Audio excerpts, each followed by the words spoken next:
Chapter 6. Hillary herself set the stage the day before. In the middle of lunch, she got up from her table and walked over to Stargirl. For half a minute, she just stood behind Stargirl's chair. Silence everywhere except for tinklings in the kitchen. Only Stargirl was still chewing. Hillary moved around to the side. "I'm Hillary Kimball," she said. Stargirl looked up. She smiled. She said, "I know. My birthday is tomorrow." "I know." Hillary paused. Her eyes narrowed. She jabbed her finger in Stargirl's face. "Don't try singing to me. I'm warning you." Only those at nearby tables heard Stargirl's faint reply, "I won't sing to you." Hillary gave a satisfied smirk and walked off.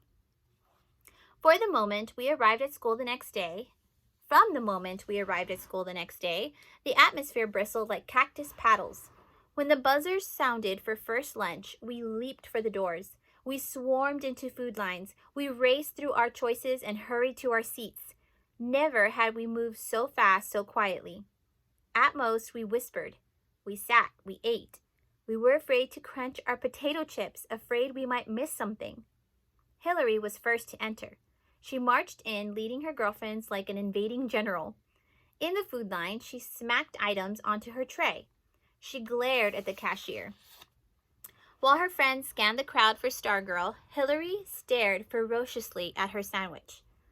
Wayne Parr came in and sat several tables away, as if even he was afraid of her on this day. Stargirl finally came in.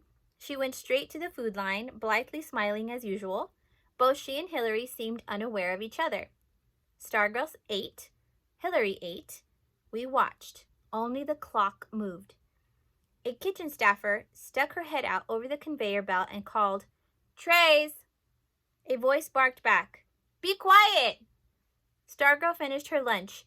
As usual, she stuffed her wrappings into her paper bag, carried the bag to the paper-only can by the tray return window, and dropped it in. She returned to her seat. She picked up the ukulele. We stopped breathing. Hillary stared at her sandwich. Stargirl began strumming and humming. She stood.